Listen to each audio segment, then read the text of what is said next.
हमारा जो ताल्लुक है मैं आपको बताता हूँ हॉट वर्क पॉलिसी है। देखिए hot work policies, cold work policies ये सब होती है कंपनी का रूल्स एंड रेगुलेशन के हिसाब से चल रहा होता है, अपनी मर्जी से हमें फॉलो नहीं करना होता है। और आपको ये पता है कि इंडियन रूम में डेजिग्नेटेड हॉट वर्क पॉलिसी की खास जगह होती है, आप उधर ही कर सकते हैं। इंडियन रूम वर्कशॉप होता है। बाकी अगर आपको इंडियन रूम में या डेक पे या आपको पंप रूम में कहीं भी करना है तो उसका प्रॉपर एक तरीका होता है और आपको कंपनी की चेकलिस्ट वगैरह जो है वो फॉलो करनी होती है। देखिए welding and other equipments use for hot work must be checked prior use to verify that the same is in good condition। ठीक है सर। अब आ जाए जरा हॉट वर्क पॉलिसी के लिए ज़रूरी है कि safety, security, the immediate operation of the ship for emergency, that all alternatives have been considered and reasons for rejections are documented. समझ गए ना मेरी बात। अब आपको बताता हूँ साहब को क्या करना पड़ेगा। वेल्डिंग, आप अपने जितने भी checks shall be carried out as per the checklist, आपकी कंपनी की चेकलिस्ट है उसके हिसाब से करना पड़ेगा।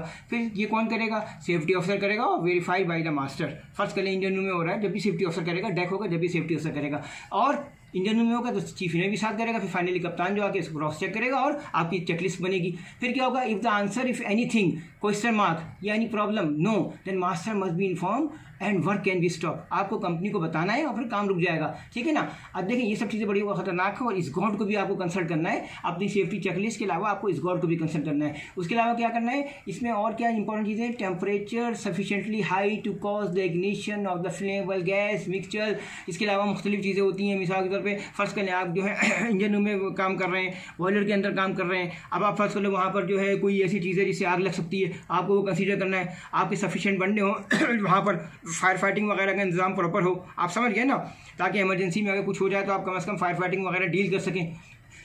उसके बाद बताता हूँ मैं आपको। उसकी बात ये है कि देखिए सेफ्टी के बाद जो है the for full consideration has to be given for performing the hot work in designated space such as engine room workshop where condition to be normal and good. Now अब आ जाता है hot work in designated area और outside must only be considered after the checks has been carried out as per our company checklist and approval carried by the master and the chief engineer and from the company and chief officer, मतलब जो भी है उनके सबके हिसाब से। फिर क्या होता है, the purpose of these procedures is to consider that approved workshop space in engine room, और उसके अलावा कोई ऐसी जगह जहाँ पे आपका मतलब ये डेजिग्नेटेड नहीं भी है, अनडेजिग्नेटेड, और तभी आप अपनी सेफ्टी वगैरह को देखेंगे।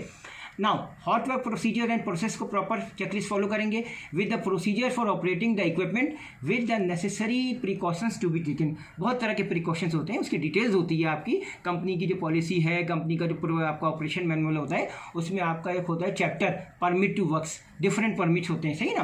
फिर आपके पास अप्रोप्रिएट पीपी वगैरह हो, ठीक है ना। Hot work permit shall be considered at cancel and invalid if there is a change in any of the conditions which form the basis of issuing the original hot work permit. देखिए अब मैं आपको एक चीज़ बताने जा रहा हूँ, उसमें यह है कि सबसे पहले द वर्ल्ड वेसल। देखिए इसमें सबसे पहले मैं आपको बताऊँगा स्पेशल प्रोपोर्शंस।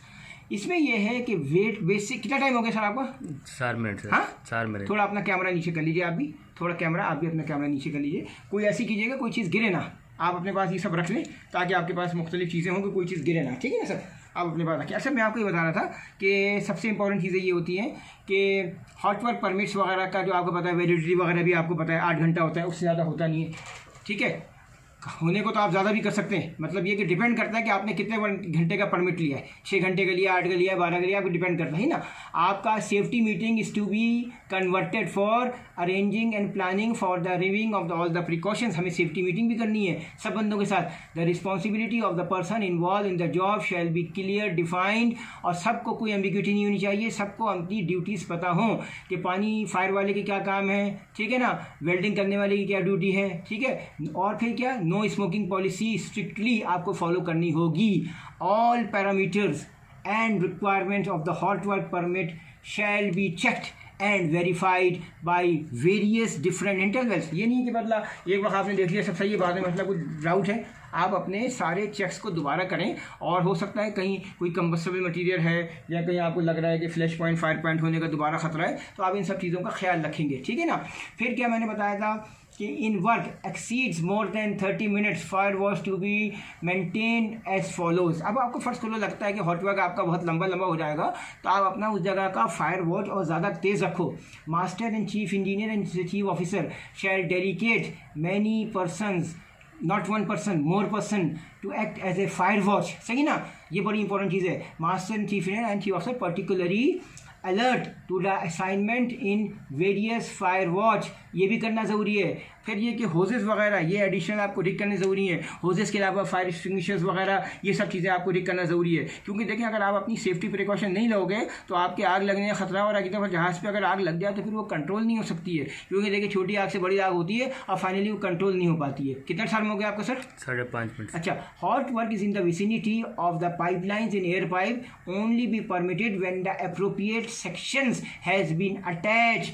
देखिए कोल्ड वर्क का अलग होता है, हॉट वर्क का अलग होता है, और ओपन एंड सेक्शंस और remaining system have been sealed off, ये सब चीज़ों का बहुत ज़्यादा ख्याल रखा जाता है। Hoses to be kept pressurise with the spray nozzle in the shut position. फिर आपको इमरजेंसी होगी तो आपको खोलना पड़ेगा, ठीक है। आप अपने डेक पे अपनी लाइंस वगैरह है, फाइलिंग वगैरह वो फोम लाइंस हैं इमरजेंसी के लिए। अगर फर्स्ट क्लास का बड़ा फायर प्लान है, वर्क का प्लान है, आप उसको अपना फिल करके रख सकते हो, लाइन को आपको फिल करके रख सकते हो, कोई मसला नहीं है, ठीक है ना।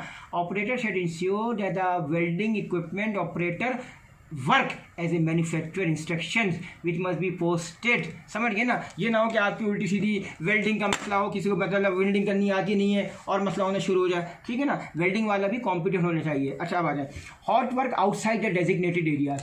Hot work outside the designated areas है risk assessments to be carried out by the ship person, SRT हम कहते हैं, शिप रिस्पॉन्स टीम। अच्छा, रिस्क असेसमेंट के बाद आपको DRA भी बनाना है, डिटेल रिस्क असेसमेंट भी बनाना है, ये नहीं कि आग बंद करके काम शुरू हो जाए। Hot work shall commence only after obtaining the permissions from the office, because now this hot work by the designated area, by outside the designated area, the hot work permit shall not be valid for more than 24 hours। ये maximum है, कम आप जल्दी भी ख़त्म कर सकते हैं, 6 घंटे का, 8 घंटे का।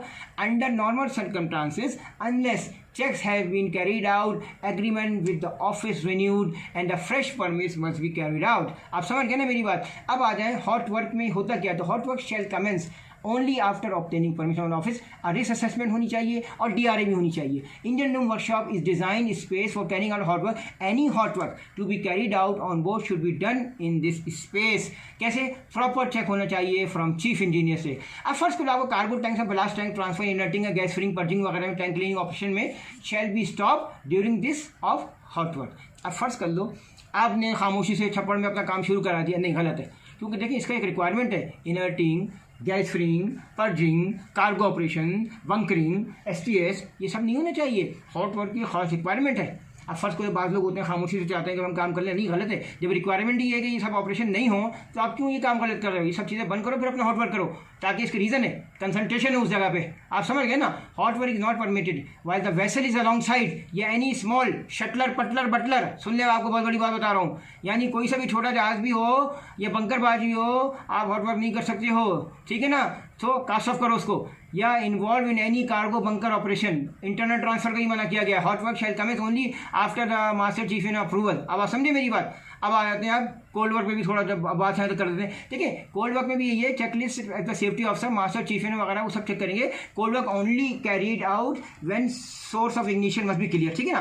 Cold work permit is applicable of all types of vessels. देखिए मैं थोड़ा सा डिस्कस कर रहा था कोल्ड वर्क परमिट क्या है, सही ना। मिसाल का इनक्लोज स्पेस में आप चले गए, हैच के अंदर आपको सामान उठाना है, एग्जाम्पल दे रहा हूँ, हैच में या होल्ड में चले गए, अब आपका इनक्लोज स्पेस एंट्री परमिट बनेगी, मगर उसके साथ आपकी कोल्ड वर्क परमिट भी बनेगी। So cold work is any work which can not create a source of ignition, सही है, इसको कोल्ड वर्क कहते हैं, मगर ज़रूरत पड़ सकती है, आपको अपनी कोल्ड वर्क परमिट को भी फॉलो करना है। फिर खैर हमारा जो असली जो टॉपिक है वो तो है हॉट वर्क की, हम बात हॉट वर्क भी करें, मगर चूंकि जिक्र निकला हॉट वर्क कोल्ड वर्क, हमने बोला सब पे बात करें। देखें क्या टाइम हो गया सर?